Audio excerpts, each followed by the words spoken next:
San Martín, esencialmente del cruce de los Andes, porque cuando me pidieron si podía dar una charla sobre San Martín, es un tema complejo, podemos estar 3 días hablando de San Martín, de su vida y todas las cosas que hizo. Así que yo traté de concentrarme en lo que resulta ser su logro mayor, que es, por lo que es más conocido, que es el cruce de los Andes.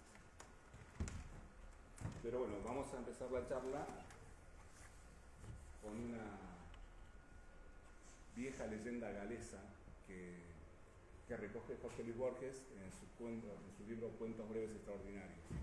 En esta leyenda galesa, 2 reyes enemigos juegan al ajedrez mientras en un valle cercano luchan sus ejércitos y se destrozan. Llegan mensajeros con noticias de la batalla, los reyes no parecen oírlos, se preocupan nada más que por mover las piezas en el tablero. Hacia el atardecer uno de los reyes derriba el tablero porque le han dado jaque mate. Y poco después un jinete ensangrentado le anuncia: tu ejército huye, has perdido tu reino. ¿Qué tiene que ver esto con San Martín? Que toda la estrategia del cruce, San Martín era un ajedrecista genial. Toda la estrategia del cruce está armada como una partida de ajedrez, donde él pacientemente va colocando cada una de las piezas hasta que logra el objetivo y da el jaque mate. Y yo lo relacioné con esta vieja leyenda galesa que me parece muy a tono con lo que vamos a charlar hoy. Y vamos a hablar del Plan Maitland y el Plan Continental. El Plan Maitland es un plan elaborado por un general inglés que hace unos 20 años más o menos publicó Rodolfo Terraño, que fue quien descubrió este plan haciendo unas investigaciones en Londres en 1981, y tiene la particularidad de que es muy similar a lo que hizo San Martín. Bueno, Terraño publicó su libro con un montón de datos. Nunca se demostró una vinculación concreta entre un plan y otro, pero es evidente que San Martín conoció de algún modo este plan porque las similitudes son admirables. Esto era el Imperio Español a fines del siglo XVIII, principios del siglo XIX. Un imperio que se había expandido gracias al descubrimiento de América, pero sobre todo gracias a la mentalidad imperial que tenían los Habsburgos. Los reyes católicos, Isabel y Fernando, que fue cuando se descubrió América, tuvieron una hija que se casó con el heredero del trono de Habsburgo, que murió muy joven, Felipe el Hermoso. Tuvieron un hijo, Carlos V, que fue quien expandió este imperio, sobre todo a través de los viajes que realizaron los españoles.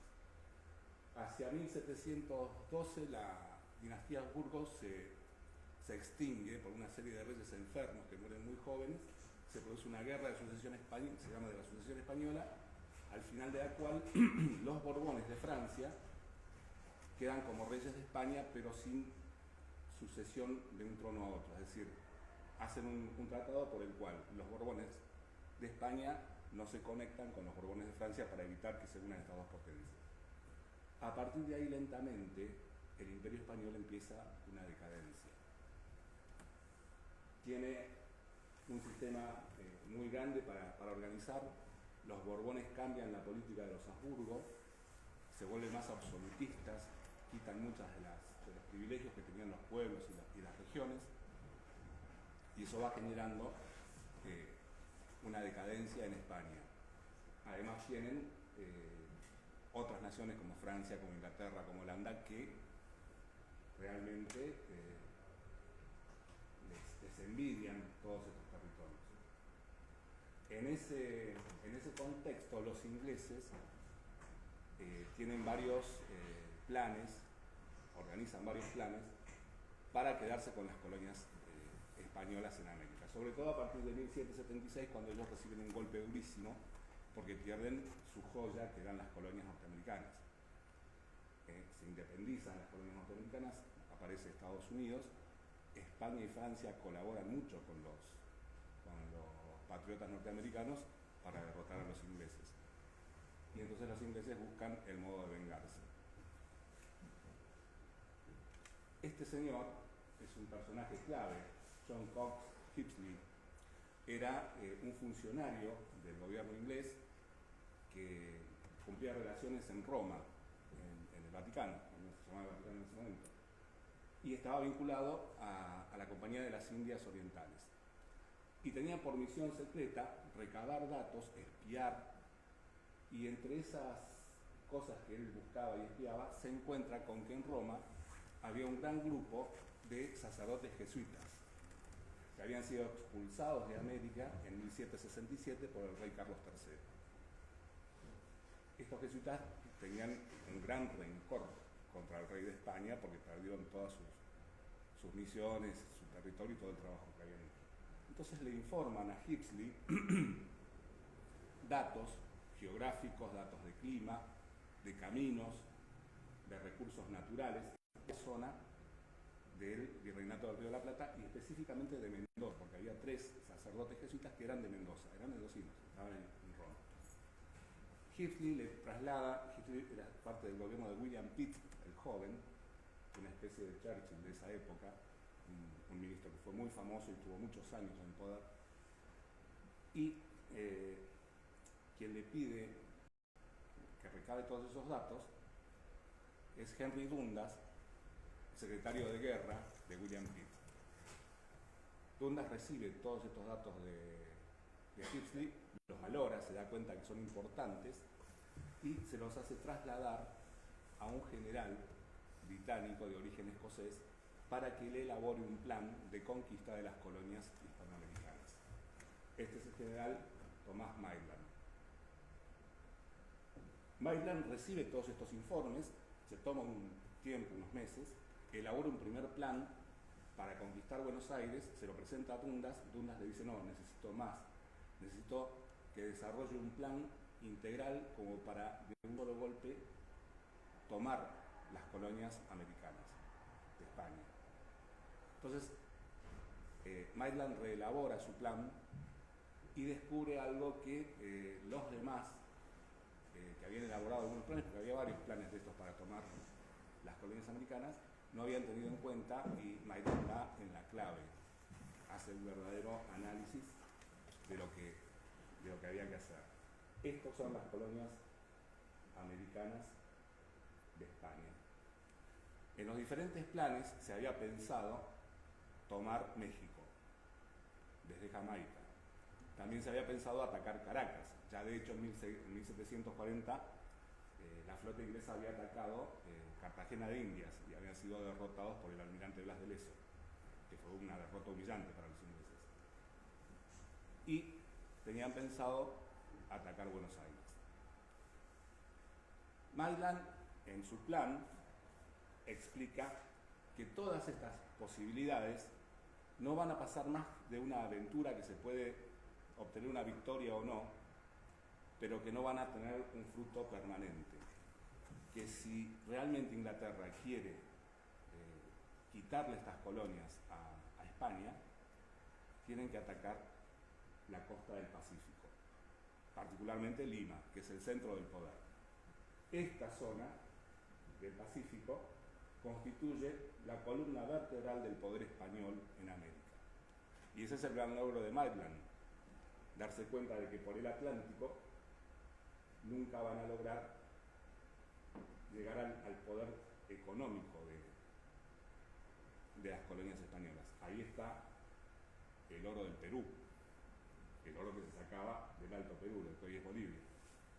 Entonces elabora un plan, se lo presenta a Dundas, donde considera que hay que llevar desde Inglaterra, con la flota inglesa, un ejército que tome Buenos Aires y Montevideo. Una vez consolidada esa plaza, ese ejército tiene que trasladarse a la ciudad de Mendoza, por considerar que es la ciudad clave para poder cruzar los Andes. Y este ejército debe considerar unos 4.000 hombres y un poco de artillería, una división de artillería y algo de caballería, fácilmente puede cruzar los Andes en 5 o 6 días, dice Maitland, en la época de verano, porque después vienen las grandes lluvias. Evidentemente nunca había estado en Sudamérica, en Mendoza no llueve jamás, llueve una vez al año con suerte. Pero bueno, esos eran los datos que él tenía. Entonces, una vez que este ejército cruza la cordillera y ataca a Santiago de Chile, otro ejército traído de la India por la flota naval inglesa tiene que atacar los puertos chilenos y de modo crear un segundo frente a los realistas que están en Chile. Si la cosa fracasa, dice Maitland, se pueden retirar al sur del río Biobío, donde están los araucanos, que él considera que como son enemigos de los españoles, va a ser muy fácil hacer un trato con ellos, que además los araucanos son gente muy discreta, que van a saber guardar el secreto de los planes de los ingleses. Ya vamos a ver que las cosas no fueron así. Una vez consolidada la plaza de Chile, con la misma flota y el mismo ejército, atacar Lima. Conquistada Lima, se cae todo el resto del imperio español en América. Esas son las conclusiones de Thomas Maitland. Y recomienda a quien vaya a llevar adelante la operación que no vayan en plan de conquista, que no busquen crear colonias inglesas, o sea, convertirlos en colonias inglesas, sino que traten de promover la independencia de estos países, la independencia de España. Porque ya tienen la experiencia de que cada vez que enfrentaron a los pueblos españoles, varias veces fueron derrotados y aun cuando obtuvieron alguna victoria, fue a un costo altísimo. Es decir, el espíritu hispánico era totalmente contrario al inglés.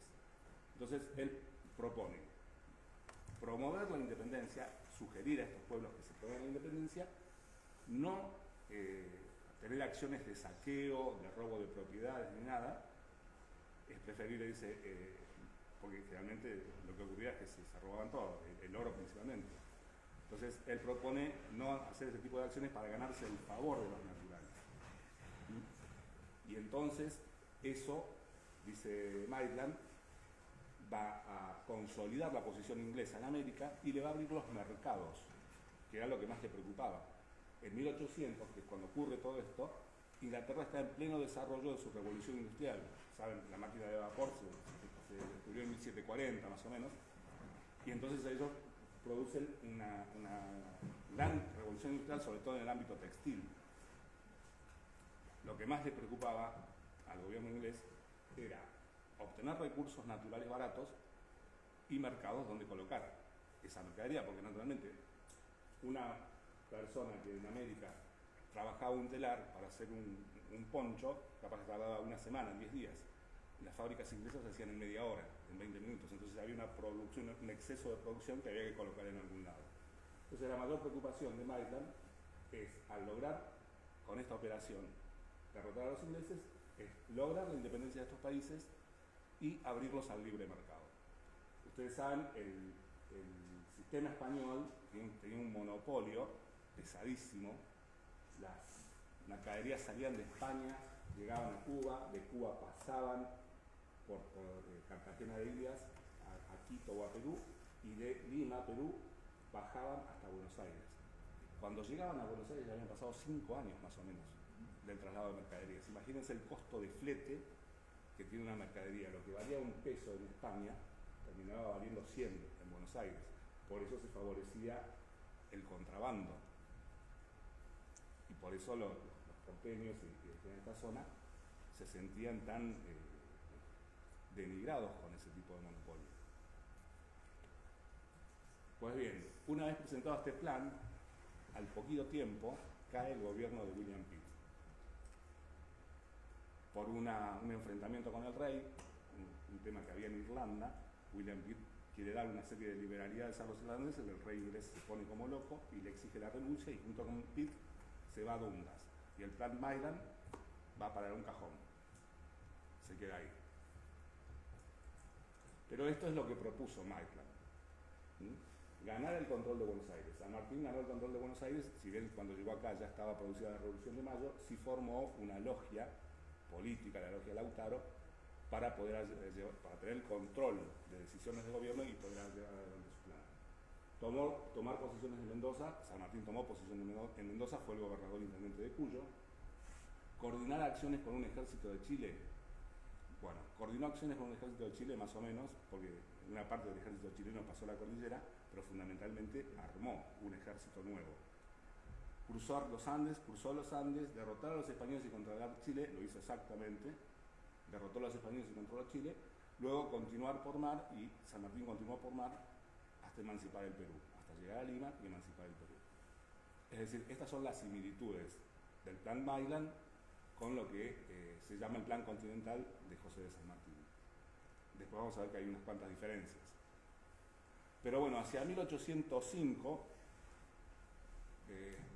William Pitt vuelve al gobierno, junto con Henry Dundas, que era su hombre de confianza y su hombre de poder, y Dundas tiene una reunión con Sir John Popham, porque tienen que recuperar la colonia del Cabo, la ciudad del Cabo, en Sudáfrica. Esa ciudad ellos la habían capturado, después la tuvieron que devolver por un tratado con Holanda, y al poco tiempo Holanda cae en manos de Napoleón. Entonces temen que esta ciudad se convierta en una base naval francesa. Lo citan a Popham para hablar de esta expedición para la ciudad del Cabo, y allí Dundas le da a conocer el Plan Maitland. Entonces,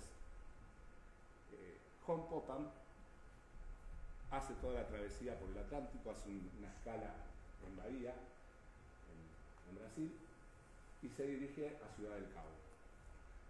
Capturan Ciudad del Cabo a fines de 1805, y allí Popham decide que es el momento para buscar la posibilidad de conquistar Buenos Aires.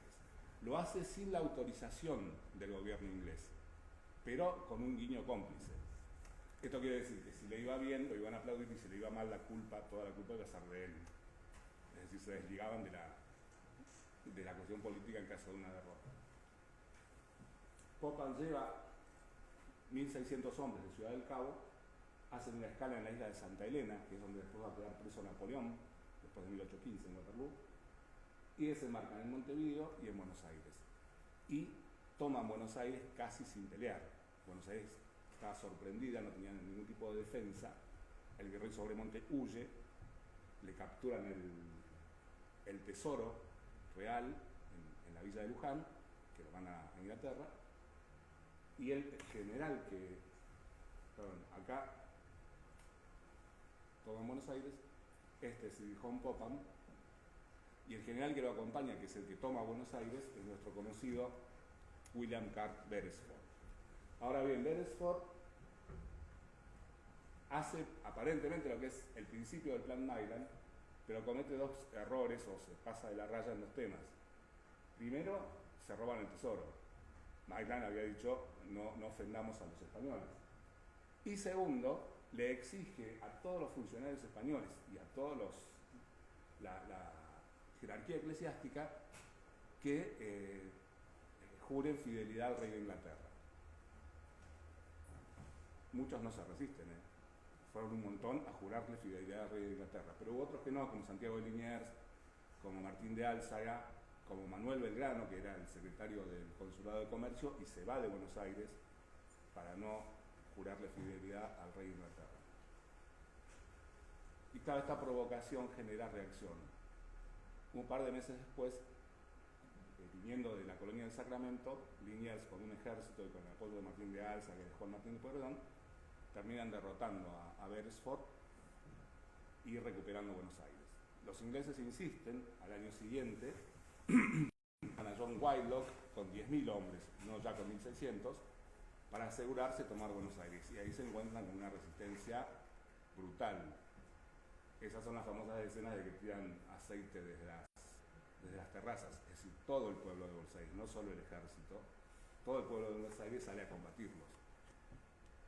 Es más, hay un testimonio que en la esquina de Santo Domingo, donde vivía Belgrano estaba ya con los patricios, un chico de 12 años, junto con sus amigos, capturan un cañón inglés y lo dirigen hacia la iglesia, que era donde se habían metido los ingleses para defenderse, y los cañonea toda la tarde. Y ese chico se llamaba Juan Manuel Domingo Ortiz de Rosas, que después va a ser gobernador de Buenos Aires. A los 12 años, él y los pibes del barrio estuvieron tiroteándose con los ingleses, tirándole cañonazos. a ese nivel era el enfrentamiento en Buenos Aires en 1807. Son derrotados, Whitelock encima entrega a Montevideo, que no tenía por qué entregarla, pero Martín de Álzaga le dice que si no se retiran de Montevideo le va a degollar todos los prisioneros, y Whitelock acepta y después va a ser enjuiciado en el juicio militar por eso y destituido por haber entregado Montevideo, porque los ingleses le aceptan ser derrotado en una batalla pero no haber sido flojo en la negociación. Al año siguiente, 1808, Inglaterra, que hace 200 años era enemiga de España, cambia completamente porque cambia completamente la situación europea. Napoleón Bonaparte le pide al rey de España, a través de su ministro Manuel Godoy, que les ceda el paso, que les permita pasar hacia Portugal para tomar Portugal, porque él había decretado un bloqueo continental contra los ingleses. Y lo admiten, le dicen que pasa con 30.000, 40.000 hombres, que van a tomar Portugal. Los reyes de Portugal se habían ido a Río de Janeiro, pero estacionan sus tropas en diversas plazas fuertes de España y no se van. Se les quedan, con la promesa de que siendo aliados no hay ningún problema. Pero era un ejército extranjero en España. Esto genera una crisis en la corona española. El ministro Manuel Godoy intenta llevar a la familia real a México a través del puerto de Sevilla, porque ve que pueden caer presos. El heredero del trono, Fernando, príncipe de Asturias, se entera y genera, junto con un montón de adeptos, un escándalo que se llamó el motín de Aranjuez, donde obliga al rey, este es Fernando, obliga a su padre el rey a que abdique la corona en su favor. Napoleón se entera del tema y lo cita a los dos en Bayona, obliga a Fernando a devolverle la corona a su padre. Y Carlos IV, fíjense Carlos IV qué parecido el perfil al último rey, a Juan Carlos. Son muy parecidos. Carlos IV era un hombre bastante voluble. Napoleón lo presiona y entonces, una vez que recuperó su corona, abdica nuevamente, pero en favor de el hermano de Napoleón, José Bonaparte, quien se consagra así como rey de España. Cuando el pueblo español se entera, se arma una revolución terrible. Este es un cuadro de Francisco de Goya y Lucientes, que es hay una serie de cuadros que se llaman Los desastres de la guerra, este es uno de ellos. Es el pueblo español en las calles de Madrid el 2 de mayo, atacando, peleándose con las tropas francesas. En este caso son los mamelucos, que eran los mercenarios egipcios que tenía Napoleón Bonaparte. La respuesta del ejército napoleónico es terrible, fusilan a decenas, centenas de personas en las calles de Madrid, y Napoleón y los franceses sacan la careta, no son aliados, son un ejército de ocupación. Inglaterra decide cambiar su política y aliarse a España, porque ellos a España lo que tenían era envidia y querían quitarle sus territorios, pero enfrente tienen a alguien mucho más peligroso que es Napoleón Bonaparte. Así que el rey inglés manda a Arthur Wellesley, duque de Wellington, con un ejército a apoyar a los españoles en su guerra contra los franceses. De enemigos pasan a ser aliados. A los pocos meses, el ejército español obtiene una gran victoria en Bailén, el 19 de julio de 1808, contra un ejército dirigido por el general Dupont, un ejército que pasó por Andalucía, se robaron todo, saquearon todas las iglesias, mataron gente, violaron mujeres, fue un desastre. Entonces al ejército español lo acompaña todo el pueblo y terminan derrotando a los franceses. Y en uno de los combates, porque esta batalla dura como 2 días, hay un joven oficial hispanoamericano que es ascendido a teniente coronel y condecorado por la acción de Arjonilla, donde con un grupo de jinetes arrasan a un regimiento de dragones franceses que era una tropa de élite. Y entonces San Martín, José de San Martín, que es de quien se trata, al ser ascendido, el general Castaños, que era el jefe del ejército español, lo incorpora a su Estado Mayor. Y en su Estado Mayor se une al Estado Mayor inglés. Y allí San Martín participa de las reuniones de Estado Mayor de España y de Inglaterra, con Arthur Wellesley con nuestro conocido William Carr Beresford, que se había escapado de Buenos Aires, fue a Londres y lo mandaron a España, participa allí también del Estado Mayor que dirige la guerra contra Francia, y conoce a un personaje del cual se va a hacer amigo para toda la vida, que es James Duff, el cuarto conde de Fife. En ese momento no era conde porque su padre vivía, pero a los pocos meses muere su padre y él es nombrado cuarto conde de Fife. James Duff es un hombre que lo vincula a San Martín con varios oficiales ingleses y con varios oficiales hispanoamericanos que estaban muy descontentos con la Casa Real, con la política de España. En España había una gran división, una división social y política. Y James Duff es el hombre que lo va vinculando con todo un grupo de oficiales que forman una logia política que se llama de los Caballeros Racionales, y van pergeñando el plan de dejar España y volverse a América. Lo que ocurría en España era esto: había juntas locales a nombre de Fernando VII, algo que después se va a replicar acá en 1810, una junta elegida por el pueblo a nombre del rey. Tenían la Junta Central de Sevilla que aglutinaba todas esas juntas. Pero había dos grupos diferenciados. Perdón. Estaban los monárquicos, que eran absolutistas,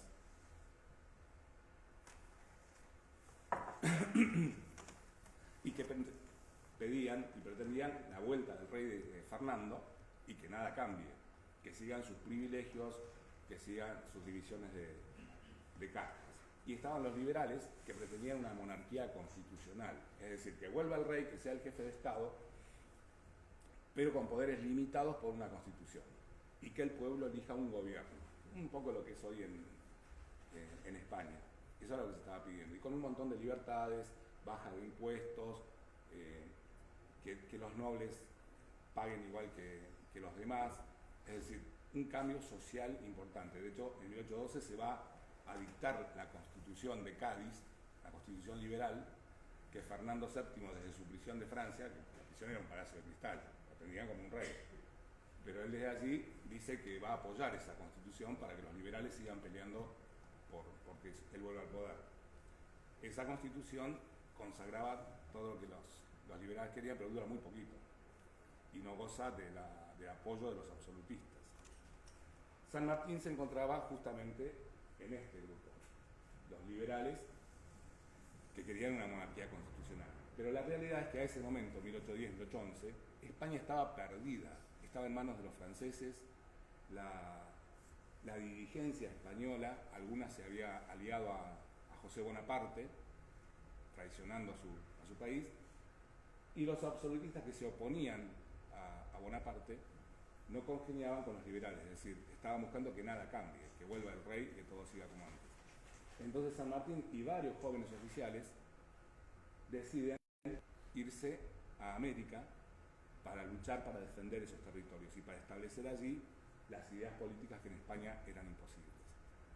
San Martín pide su baja del ejército a fines de 1811, y cuando se le pide el motivo, que explique el motivo por el cual pide la baja del ejército, él pone: para atender los intereses de mi familia en Lima.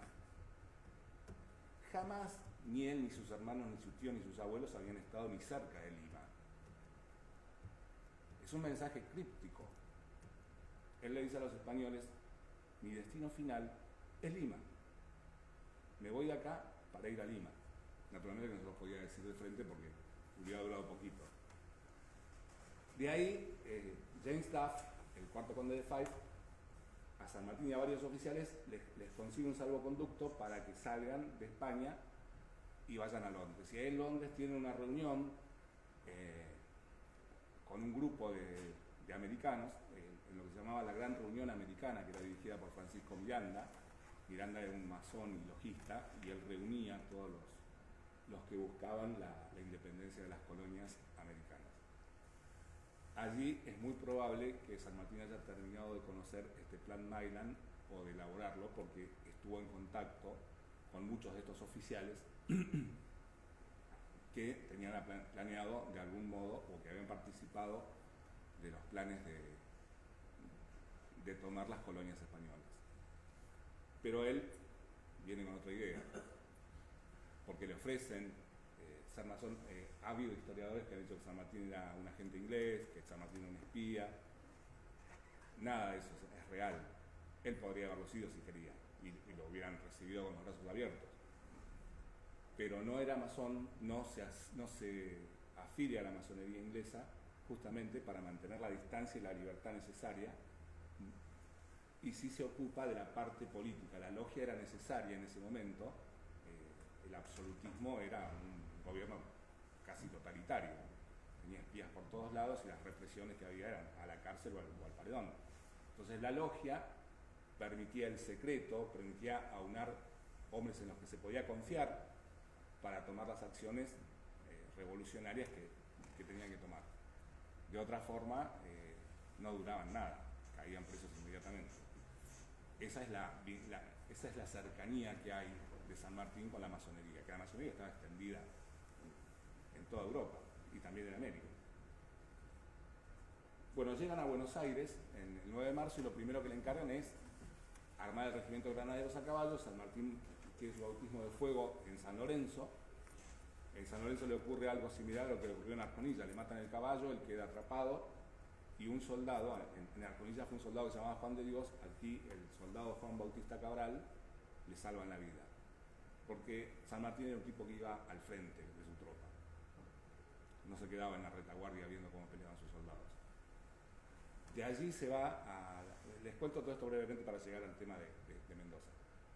Lo nombra jefe del Ejército del Norte, donde se contacta con Belgrano. Con Belgrano traba una gran amistad. Ambos se reconocen como dos grandes patriotas y cada uno ve lo que vale el otro. San Martín dice de Belgrano: no será un Napoleón, pero es lo mejor que tenemos en Sudamérica.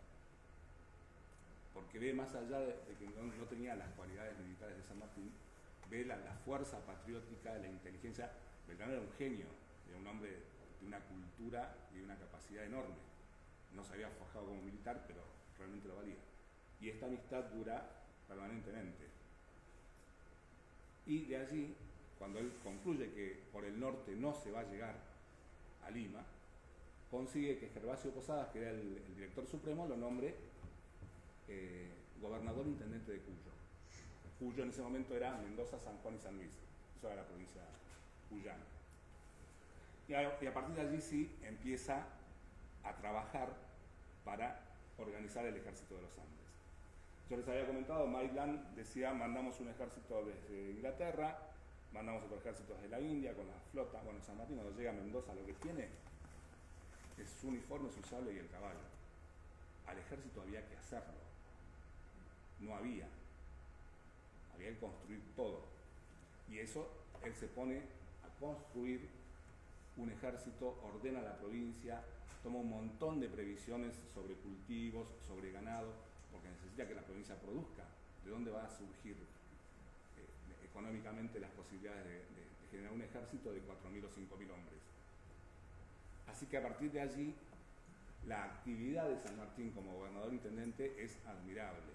Era un hombre que se levantaba a las 5 de la mañana, trabajaba todo el día, tomaba disposiciones permanentemente, la mitad del día la pasaba en la ciudad y la otra mitad la pasaba en el campamento del Primerillo, verificando que se llevaran adelante todo lo que correspondía hacer al ejército: armamentos, vestimenta, entrenamiento de los soldados, juntar las caballadas que hacían falta. Todo eso durante 2 años y medio fue la tarea de San Martín. Dormía una horita de siesta y después seguía hasta las 10, 11 de la noche y a veces hasta altas horas de la madrugada. Hasta que no terminaba con un tema, no se detenía. Y se había rodeado de un grupo de hombres que le respondían. La mayoría de ellos eran sus jóvenes oficiales del regimiento de granaderos a caballo y hombres de la logia Lautaro. Juan Martín de Pueyrredón, que en ese momento era director supremo, lo apoyaba con todo lo que podía. Es famosa una carta de Pueyrredón donde le dice: le mando las botas, le mando los sables, le mando la carne que me pidió y capaz que me voy yo también, así me da de comer porque me quedo en la nada. Y no me pida más porque me va a encontrar una mañana colgando de uno de los postes de la fortaleza, con todas las deudas en que quedo metido. Es decir, Pueyrredón le da todo el apoyo que puede. Y su amigo Tomás Guido, que era su amigo y confidente. Tomás Guido fue un hombre que hizo toda la campaña con San Martín. fines de 1814, el general Bernardo O'Higgins es derrotado en Rancagua, en Chile, y logra pasar la mitad de su ejército, la otra mitad la pierde, hacia Mendoza y se incorpora a las tropas de San Martín. San Martín lo recibe de muy buen grado. Y estas son las damas mendocinas. San Martín estaba con su esposa, Remedios Escalada, que era una niña, tenía 17 años en ese momento. Remedios reúne a las damas de alta sociedad, donan sus joyas, todas tenían joyas que venían de la familia, y también bordan este estandarte, la bandera de los Andes. Ahora bien, patricias quiere decir hijas de la patria, y las damas de la alta sociedad mendocina, Corbalán, La Sosa, todas trabajaron y apoyaron la causa sanmartiniana. Pero al ejército de San Martín se le incorporan más o menos 2.500 cuyanos, jóvenes, en capacidad de lucha, para entrenarse para ser soldados. Esos eran 2.500 puestos de trabajo que se retiraban. En ese momento Mendoza tenía 30.000 habitantes, toda la provincia, y otros 15.000 y 20.000 en San Juan y 15.000 en San Luis. Quitarle 2.500 personas a la fuerza de trabajo es mucho. ¿Quiénes creen ustedes que reemplazó esa fuerza de trabajo? Las mujeres. Las mujeres levantaron la vendimia, sembraron trigo, manejaron los arreos, hasta trabajaron en la minería. Entonces, esas eran las otras patricias. El trabajo fue tremendo. En el Plumerillo tenía una sección de maestranza donde estaba el fray Luis Beltrán. Beltrán no era químico, era un hombre que era un aventurado, que había leído y se metió de cabeza a construir cañones, fusiles, a hacer pólvora, a recorrer las montañas para encontrar dónde estaban los minerales que le servían para hacer la pólvora. Se quedó ronco, perdió la voz, porque estaba todo. San Martín le decía la fragua de Vulcano al taller de Fray Luis Beltrán. Y era tal el ruido incesante, el machaqueo, que Beltrán terminó quedándose de tanto gritar, perdió la voz. Después le voy a contar unas anécdotas de Fray Luis Beltrán. Pero bueno, toda la provincia de Cuyo trabajó permanentemente durante 2 años y medio para concretar la formación del ejército de los Andes. Y ahí hay un testimonio, si ustedes me permiten yo se los voy a leer brevemente. Es un testimonio histórico maravilloso porque es casi directo. El hijo de Tomás Guido, Remigio Guido Hispano, era hijo mayor. El menor era Carlos Guido Hispano. Ustedes habrán oído nombrar alguna vez al poeta Carlos Guido Hispano y sus versos Argentino hasta la muerte. Bueno, una noche en 1880, Guido Hispano ya era un anciano, Remigio, y en una cena unos amigos le piden que comente alguna anécdota del padre. Entonces él se pone a contarles cómo era la vida en el Plumerillo. Entonces había mucha gente que fue voluntaria, pero no alcanzaba. Entonces habían impuesto la leva de soldados, vagos y malentretenidos. Entonces, todas las noches, generalmente los fines de semana, salía del Plumerillo una partida de granaderos a recorrer las pulperías de la zona, para encontrar a los borrachines, a los malentretenidos, y a esos los llevaban para incorporarlos al ejército. Pero claro, había algunos que eran bravos, eran cuchilleros bravos. Entonces, los granaderos tenían orden de que cuando ocurría que había alguien muy retobado, se tenían que retirar, pero marcar en un mapa en qué lugar estaba este retobado. Volvían al Plumerillo y ese mapa se lo entregaban a 4 oficiales que salían en una partida a buscar a estos malevos. Esta partida al mando, le leo lo que decía Remigio Guido Hispano. Esta partida al mando del corajudo Ambrosio Kramer, del durísimo Rudecindo Alvarado, del cuchillero José Matías Zapiola y del temible Mariano Necochea, eran los fogueados granaderos encargados de estos casos, y al despuntar el amanecer hacia allí iban. Les pido me crean amigos cuando les digo que al paso lento de estos 4 los cóndores remontaban apresurados el vuelo y hasta el pasto y los cardones se hundían en la tierra. Mi padre aseguraba que si la misma parca se sentase a la mesa de estos 4, estaría intranquila. Como fuera, que el resultado es que el primerillo era un vodevil de gritos, órdenes, olor a grasa, cuero, acero, fuegos, calderos de plomo fundido, de barro, polvo de madera, bosta de caballo, forraje para las bestias, leña para hacer fuego, botiquines cabrestantes, municiones, cañones, hasta una imprenta. La actividad era febril, se presentía la proximidad del cruce y la nerviosidad de la batalla. Claro, entre tanta leva de hombres de real valía y de otras calañas miserables, había mucho retobado que no estaba acostumbrado a recibir órdenes, y mucho menos a ejecutarlas. Malandras de cuchillo ventajero, gaucho de puñalada traicionera, y estaban los que, para aparentar jinetas de hombre bravo, hasta le gritaban procacidades al mismo San Martín, al paso del gran hombre. Cuando pasaban estas cosas, un sutil cabeceo de don Pepe, de San Martín, activaba una serie de eventos casi de rutina. De donde el miserable nunca adivinaba, aparecía Necochea y le aplicaba un seco y brutal talerazo sobre la espalda. El ladino giraba feroz ya con el facón desenvainado, solo para ser cruzado otra vez y duramente con un talerazo, esta vez sobre el rostro, que por costumbre le llevaba un par de dientes puestos. Siempre ante la mirada fija de Necochea, que no le tenía miedo al cuchillero, ni al obús, ni a la misma parca, Necochea peleaba a puño desnudo en el mismo campo de batalla. Sí, una vez se le rompió el sable y agarró a sopapos al rival que estaba con el sable. O sea que valentía no le faltaba.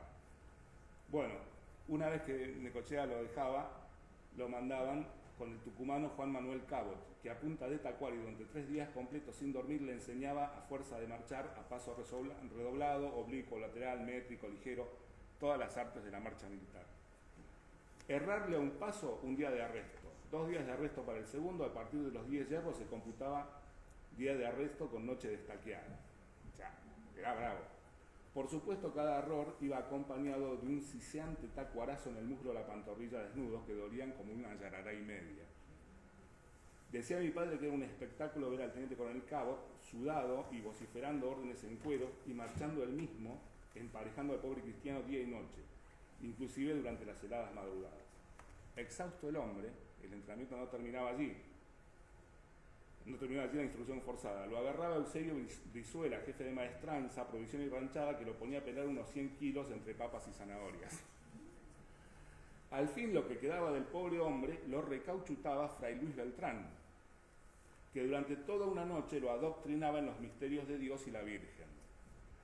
Resultado, ese antiguo vago, luego de 15 días más de instrucción militar, ya era un granadero hecho y derecho, y listo para servir a la patria y a sus jefes.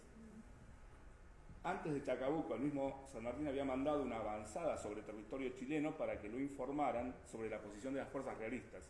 Manda a Nepomuceno García, que era uno de estos retobados que había sido educado nuevamente. Con tal mala suerte que el hombre fue aprehendido por las tropas realistas y torturado. Al otro día logra escaparse, vuelve a Mendoza, le faltaban un par de dientes y 2 o 3 uñas que lo habían tratado bastante mal. Y al presentarse a San Martín todo golpeado, lleno de moretones y con un par de dientes y uñas de menos, el capitán le dijo: orgulloso quedo granadero que ni la más deshonrosa maldad de los godos logró de usted hacerle proferir información alguna que me pudiera comprometer los próximos pasos del ejército. Y García le contesta: ningún orgullo, señor, solo cumplí con el mandato por usted conferido. Aparte, pasé con el fray Beltrán toda una noche de golpes y más golpes con su santa Biblia de madera sobre mi mollera, hasta que me aprendí el Padre Nuestro, el credo y todas las décimas del rosario. Mire, señor, si un maturrango iba a poder atemorizarme. Ni solo un poco. Cuenta Tomás Guido que ante estas situaciones San Martín torcía la cara para no morirse de risa delante del soldado de lo que estaba diciendo. Pero bueno, esto era así de bravo.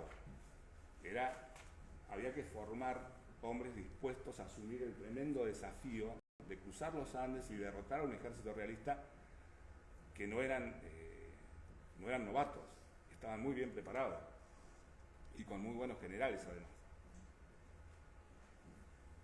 En otro momento, un domingo, San Martín lleva a sus oficiales jóvenes a una plaza de toros les da una argolla con un cintillo y les larga un toro embravecido. Y saber quién se atreve era un espectáculo de tauromaquia viejo que se hacía en España y que inclusive viene de la época de Grecia. Había que poner la argolla en el cuerno del toro, el toro embravecido. Entonces Bernardo de O'Higgins le dice, ¿no le parece excesivo esto, que se puedan lastimar estos jóvenes soldados? Para nada, O'Higgins. Esta es la clase de locos que necesitamos para vencer a los godos. Es decir, él necesitaba hombres decididos, valientes, jóvenes que estuvieran entrenados pero que además fueran capaces de hacerle frente a cualquier cosa. Había que cruzar unas montañas de 5.000 metros de altura. Este era el entrenamiento de granaderos. En 1816, el 9 de julio, se declara la independencia. San Martín y Belgrano, sobre todo San Martín, presionaba mucho para que se declarara la independencia, porque él decía, no podemos cruzar la cordillera siendo un ejército de sediciosos, tenemos que ser el ejército de un país libre. Entonces la declaración de la independencia era indispensable para él. Cuando se declara la independencia, San Martín aprovecha, dentro de sus tareas como gobernador y como militar, las operaciones de inteligencia fueron fundamentales. Creó una red de espías en Chile, creó una red de contraespionaje en Mendoza, porque había muchos espías españoles en Mendoza, y una de sus operaciones es mandar a su secretario, Antonio Álvarez de Condarco, que era un ingeniero, que era cartógrafo y que tenía una memoria brillante, una memoria visual brillante. Lo envía con la declaración de la independencia para que se le entregue a Marcó del Pont. Lo envía por el Paso de los Patos, que es el más largo, bordeando la Concagua. Cuando llega a la primer retén de guardia de los españoles, se lo llevan detenido a verlo a Marcó del Pont. Álvarez Condarco le entrega el sobre que le mandó San Martín, le dice, no sé qué hay, esto se lo manda el general San Martín. Cuando Marcó del Pont lee que es la declaración de la independencia, le agarra un ataque de furia, dice toda clase de procacidades y le escribe una carta a San Martín diciéndole de todo y diciéndole que si él, cuando él tenga la oportunidad, lo va a llevar a una plaza pública a San Martín y hacerlo ejecutar por un verdugo porque es un traidor, un miserable, de toda clase de insultos, le dice. Y le dice a Álvarez Condarco que esta vez lo perdona y porque lo manda con la respuesta, que si no ya mismo lo hubiera mandado a fusilar. Entonces Álvarez Condarco es expulsado de Chile por el paso más corto, que es Uspallata. Y entonces Álvarez Condarco va viendo, tanto por los Patos como por Uspallata, va verificando el terreno, donde hay problemas, donde va a haber accidentes, donde hay un río que cruzar, es decir, va tomando nota de todos los informes y los datos necesarios para el paso, y San Martín lo aprovechó para con esta estratagema para conseguir toda esa información. Álvarez Condarco era además el padrino de Merceditas, la hija de San Martín. Estos son los pasos. Bueno, antes les quiero comentar una pequeña historia. Les hablé de los espías. Había un montón de espías, tanto en Chile como en Mendoza. Pero había un hombre, Pedro Vargas, de buena familia, casado con una Rosa Corbalán, que era de las familias más ricas de Mendoza, y el propio hermano de Pedro Vargas era un hombre acaudalado. Era proveedor del ejército, pero un tipo que no decía nada, que no era partidario de nada. Un día se pone a hablar mal de San Martín. Se pone a hablar mal de San Martín, de la revolución, de lo que le cuesta a él las contribuciones al ejército, lo sancionan, lo multan, sigue cada vez más insistente, se pone a hablar cada vez mejor del rey de España, y esto va empeorando semana a semana hasta que San Martín decide primero mandarlo preso a San Juan, después lo traen de vuelta, persiste Vargas, lo mandan preso a San Luis y sigue con lo mismo. Entonces San Martín lo trae a Mendoza, lo hace pasar por la picota, o sea, en una carreta semidesnudo, atado, para que le tiren tomatazos, piedras, la gente lo insulte. Tan fuerte es esta cuestión de Vargas que la propia esposa de Vargas lo rechaza. Los hermanos, los amigos, todos no pueden creer que este tipo, que hasta hace poco era un tipo tranquilo, haya tenido tal actitud. San Martín le dice que tendría que fusilarlo, pero que le perdona la vida y lo expulsa de Mendoza y se va a Santiago. Cuando llega a Santiago, ya tenían noticias de todo esto Marcó del Pont lo recibe como un amigo a Pedro Vargas y confía plenamente en él. Pedro Vargas tenía la función, la misión de contactar a un espía que estaba en Mendoza, que se llamaba Felipe Castillo Alba. Al ganarse la confianza de Marcó del Pont, Pedro Vargas es el nexo entre Marcó del Pont y Felipe Castillo Alba. Solamente que todo lo que Marcó del Pont le mandaba a Castillo Alba, primero pasaba por San Martín. Se lo entregaba a San Martín. Y San Martín escribía, a veces de puño y letra, lo que había que informarle a Marcó del Pont. De esa manera fue generando, a través de rumores, por ejemplo, otra cuestión, en 1816 van al fuerte de San Carlos, al sur de Mendoza, tiene una reunión con los indios pehuenches, con un cacique de Cuñán, que reúne a varios caciques más, y San Martín hace toda una fiesta, los invita, les da regalos y les dice que él les viene a pedir permiso para pasar con su ejército por el sur de Mendoza, porque por ahí tiene que pasar su ejército para atacar a los españoles. Que él se considera amigo de los indios, toda una celebración, los indios le regalan un poncho, y él les pide que guarden el secreto y que lo autoricen a cruzar con el ejército. Los indios, salvo tres caciques que no están de acuerdo, los demás le dicen que sí. ¿Qué hicieron los indios? Les fueron a decir a los españoles, van a pasar por acá. Y San Martín lo sabía. Maitland, les recuerdo, había dicho que cualquier cosa fueran con los araucanos, que eran confiables, que iban a guardar un secreto. No, Maitland no tenía idea de con quién estaba tratando. San Martín tuvo que aprender todo eso en el terreno y ver cara a cara a cada hombre para saber quién podía ser amigo y quién enemigo, porque era, imagínense, era una revolución. La mitad de la sociedad había vivido bajo las reglas de España y quería seguir viviendo bajo las reglas de España, y la otra mitad quería ser libre. Entonces era muy difícil de determinar quién era el que valía y quién no. Bueno, San Martín tenía un ojo especial para eso, como en el caso de Pedro Vargas.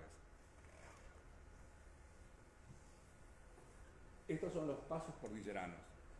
Cuando el ejército está listo, cuando ya se ha declarado la independencia y cuando además tienen la posibilidad, porque durante el invierno es imposible cruzar, hoy en día a veces es imposible cruzar con camiones, con autopistas, se cortan los pasos cordilleranos. En esa época era imposible cruzar un paso cordillerano en invierno. Había que esperar octubre o noviembre, que era la ventana de apertura, hasta febrero o marzo, y después se volvían a cerrar. Ahora, estos pasos, acá hay una cuestión. Ven, esto es San Carlos, por acá le dice a los indios que va a pasar paso del Portillo y paso del Planchón. En realidad, él tiene que definir por dónde va a pasar. Tiene que hacer pasar 5.000 hombres por una cordillera. Si los hace pasar a todos por el mismo paso, el enemigo que está del otro lado, con bloquearle la salida de la cordillera, ya lo derrota. Si él divide en 5 o 6 pasos a las tropas, después se va a encontrar con que al cruzar los Andes, del otro lado tiene un frente de casi 1.000 kilómetros. No va a volver a poder reunir a toda esa tropa para enfrentar al enemigo. De modo que tiene que dosificar los pasos y los puntos de acuerdo a la estrategia que él tiene marcada. Lo que hace es crear 2 señuelos, paso del Portillo y paso del Planchón, donde pasan muy pocos hombres, 100 en el Planchón y 56 en el Portillo. Acá pasa el capitán José León Lemos y acá un teniente coronel Ramón Freire, que era chileno. Por el norte arma otros 2 pasos. Uno es el paso de Guana, que lo va a dirigir el teniente coronel Juan Manuel Cabo, ese que los hacía marchar a los retobados, con un pequeño grupo de hombres y con la finalidad de cruzar a Chile, que lo estaban esperando guerrilleros chilenos que estaban en contra de los realistas, y con la finalidad de tomar 2 puertos sobre el Pacífico. Esa era la obligación, el deber de Juan Cabo. Y más arriba, en el paso de Come Caballos, que salen desde La Rioja, allí hay 12 veteranos que manda Belgrano, del Ejército del Norte, manda sus mejores 12 hombres, y luego suman unos 300 y pico de hombres más que se los proveen Juan Facundo Quiroga y el abuelo del que después fuera el Chacho Peñalosa, que eran los jefes militares de La Rioja en ese momento. Con esa gente, ellos van a tomar Copiapó, el norte de Chile. Pero los dos pasos principales son Uspallata y Los Patos. Toda la tarea de inteligencia de San Martín había estado volcada a que Marcó del Pont supusiera que iban a venir por el sur. Cada vez que podía, o dejaba filtrar una carta que supuestamente los españoles capturaban, donde él le pedía tal cosa a tal hombre del sur de Chile, lo cual iba confirmando para los realistas el hecho de que iban a pasar por el sur. Todo esto no se hacía antiguamente, todo esto lo inventó San Martín. Se empezó a hacer en los ejércitos después de esto. De hecho, si ustedes conocen algo de lo que fue el desembarco de Normandía en 1944, se aplican todas estas estrategias. En el norte de Inglaterra, el general Patton crea un ejército fantasma, que eran tanques de goma, no existían. Un montón de espías le aseguran a Hitler que va a pasar, que va a ser por el paso de Calais y no por el de Normandía. El único que no le cree a todo eso es Rommel, que sigue fortaleciendo la zona de Normandía. Pero Hitler manda todos los tanques, todas las fuerzas al paso de Calais y le aparecen por Normandía. Bueno, toda esa tarea de inteligencia, la primera vez que se lleva a cabo, y sobre todo de contrainteligencia, de contraespías, espías que se presentan como espía favorable a uno, pero en realidad está pasando información, todo eso lo creó San Martín, porque él, a diferencia de Maitland, no tenía un ejército que viniera de la India a atacar un segundo frente. Entonces el segundo frente lo tenía que crear en la mente de Marcó del Pont. Y lo crea. Marcó del Pont empieza a dividir sus tropas, a llevarlas cada vez más al sur. Y en Santiago tiene una pequeña guarnición de 2.000 hombres. A tal punto que su secretario un día le dice, ¿por qué no trae todo el ejército a Santiago? Si él va a venir para acá, lo esperamos acá. Una medida prudente. Pero Marcó del Pont está tan convencido de toda la información que recibe, que van a venir por el sur, que él lleva sus tropas hacia el sur. Finalmente, en 17 de enero empiezan a marchar. No todos marchan al mismo día, algunos salen antes, otros salen después, porque está todo pensado y calculado para que todos lleguen al mismo tiempo. Es fundamental la sorpresa. Entonces, de acuerdo al territorio que tienen que recorrer, algunos salen 5 días antes, otros 3, 4 días después, inclusive sale Las Heras de Mendoza para el paso de Uspallata, y detrás de él al otro día sale San Martín hacia el paso de Uspallata. ¿Por qué? Porque había espías en Mendoza. Entonces los espías ven una columna que sale por Uspallata y al otro día otra columna que sale para Uspallata. Y a 100 kilómetros de Mendoza doblan y se van para San Juan para cruzar por Los Patos, que era donde menos los esperaban, porque era el paso más difícil, más complicado. Entonces la estrategia era siempre no dejarle al enemigo la posibilidad de avisorar por dónde iban a pasar, qué era lo que iban a hacer. Toda esta organización tenía por objetivo llegar al punto de darle un golpe de gracia a Marcó del Pont. Entonces, Bernardo de O'Higgins y Estanislao Soler son hombres que acompañan a San Martín por Los Patos. Por Uspallata pasa el general Las Heras con 700 hombres, y allí va Fray Luis Beltrán, también va Mariano Necochea. El coronel Cabot es el que pasa por el paso de Guana, al norte de San Juan. Esa bandera que ven allí se llama la bandera Cabot. La creó Juan Manuel Cabot para cruzar, y hoy en día es la bandera oficial de la provincia de San Juan. Ha sido reconocida como la bandera oficial de la provincia de San Juan. Este es un cuadro de 1860 de Alphonse Durán sobre el cruce de los Andes, que es muy interesante porque está hecho en base a los testimonios de hombres que cruzaron los Andes, que vieron el cruce. Entonces el pintor ha recreado diferentes escenas de cómo se vivía, cómo costó el cruce de los Andes. Este es un catalejo del general San Martín, que lo usó para el cruce. Estos son los chifles. En el cruce no hay agua en esa zona. Hay un par de ríos, entonces había que llevar el agua encima, lo mismo que la comida. Entonces, esto servía para llevar el agua en el cruce. Esto es un cajoncito que usaba San Martín, donde tiene el mate, un bracerito para tomar mate. San Martín no tomaba mate. Él tenía graves problemas gástricos. Tomaba café más diluido.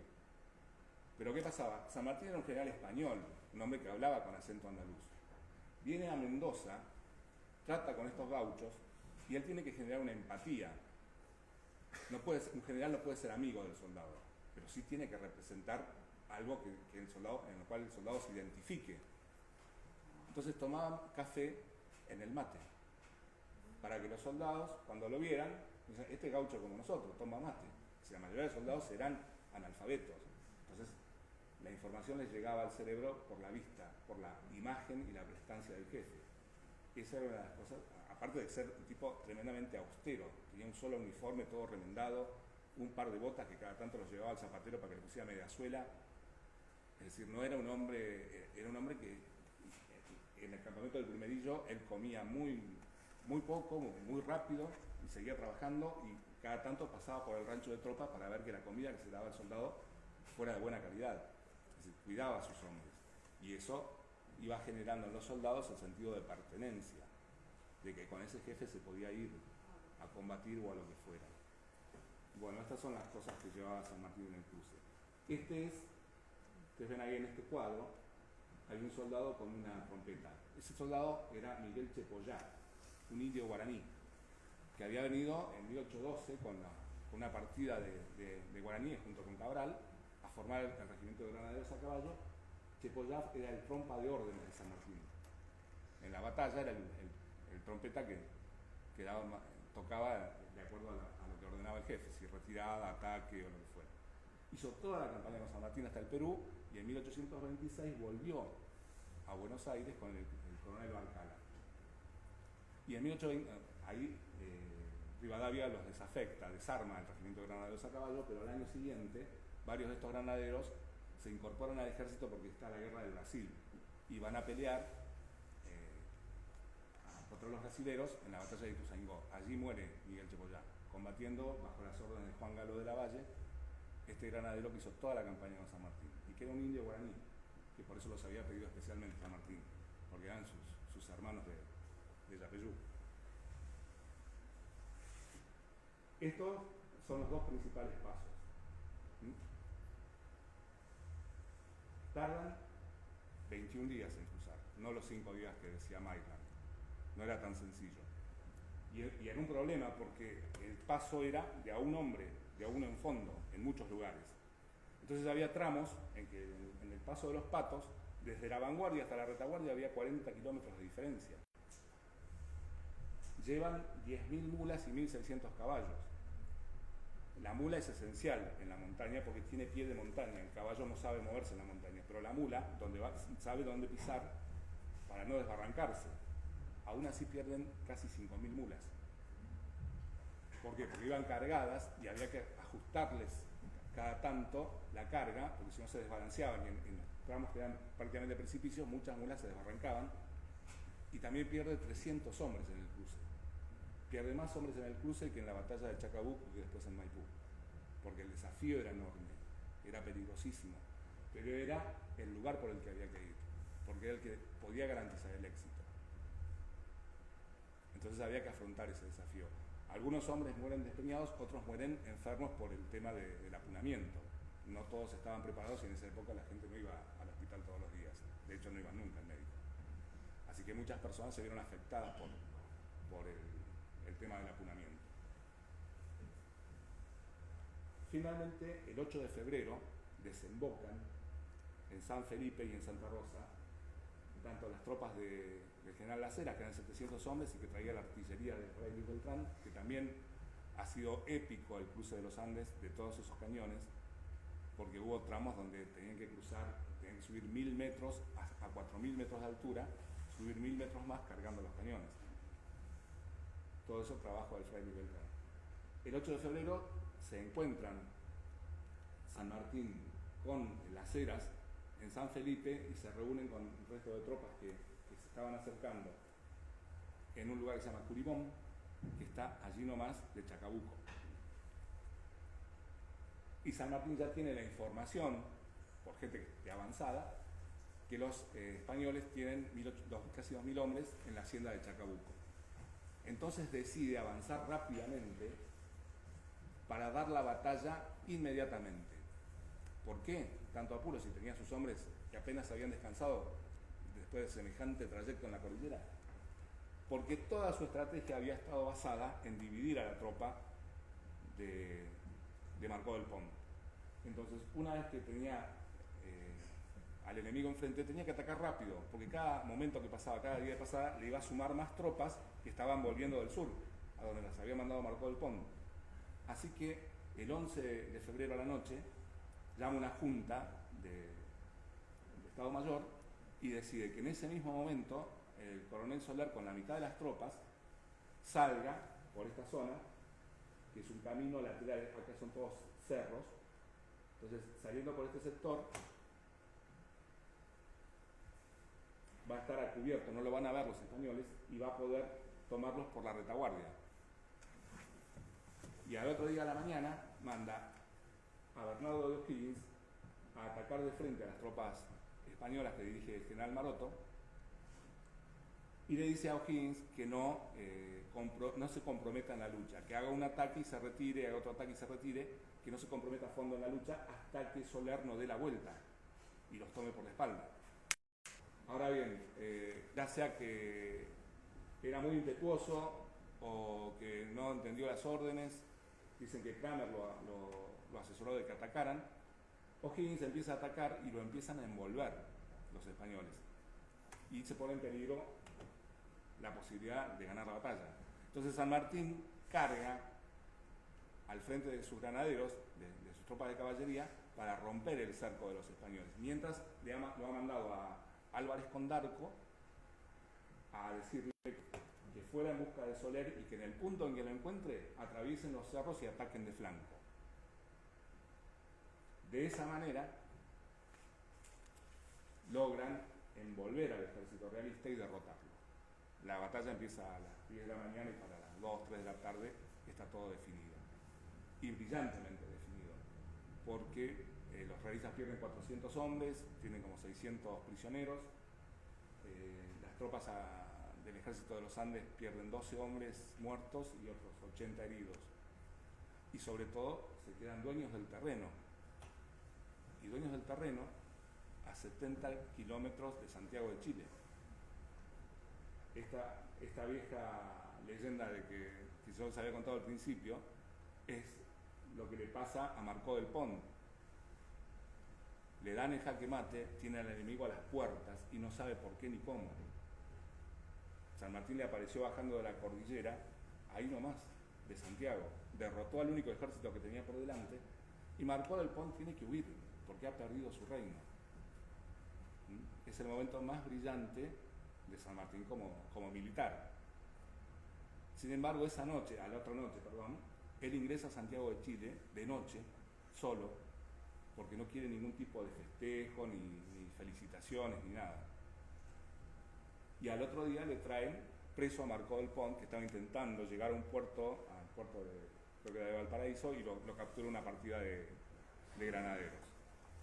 Se lo traen preso y San Martín, lejos de maltratarlo, a pesar de todos los insultos que le había mandado Marcó del Pont, Marcó del Pont, cuando le entregó la nota a Álvarez con Darco, de queja, firmó la nota y le dijo a Álvarez con Darco: yo firmo con mano blanca, no con la mano negra de su jefe, que es un rufián. Cuando San Martín lo recibe, en vez de maltratarlo, lo saluda afablemente y le dice: general Marcó del Pont, venga esa mano blanca, como burlándose de aquella grosería que tuvo Marcó del Pont. Igualmente lo manda preso a Mendoza, después lo llevan a San Luis. Y el gobierno chileno, el pueblo chileno, le ofrece ser el director supremo de Chile, a lo cual San Martín renuncia, no lo acepta y pide que se lo nombre al patriota chileno, que era Bernardo de O'Higgins, que es nombrado director supremo de Chile. Pero bueno, esta es la historia del cruce, la comparación con el plan Maitland, que era un plan inteligente, bien fundamentado en cuanto Maitland descubrió que el lado flaco de las colonias españolas estaba sobre el Pacífico, que había que conquistar ese lugar y cómo había que hacerlo. San Martín nunca se supo si él tomó contacto con este plan, porque San Martín era un tipo tremendamente reservado y discreto. No hablaba de lo que no tenía que hablar.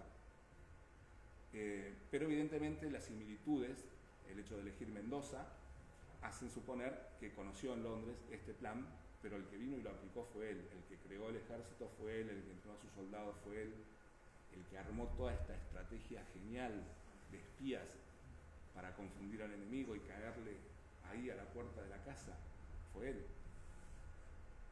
Eso Maitland en su carrera militar nunca tuvo un logro de ese tipo, a pesar que llegó a ser teniente general del ejército inglés. Así que estas son las diferencias del plan Maitland y de la tarea de un genio que construyó un ejército de la nada, que le dio la libertad a Chile y después a Perú. Y su ideario le decía: no vamos a aceptar gobiernos que no sean elegidos por el pueblo. No más absolutismo. Elegidos por el pueblo. Que el pueblo se equivoque si quiere, pero que los elija el pueblo. Y eso era lo que buscaba realmente. Cuando logra la independencia del Perú, se retira. Se viene a Mendoza nuevamente a estar un tiempo y después se va con su hija, ya era viudo, se va con su hija a Europa. No se lleva nada, se lleva el estandarte de Pizarro, nada más. Así que este fue el padre de la patria y su estrategia del cruce de los Andes. Yo les agradezco a todos su presencia y bueno,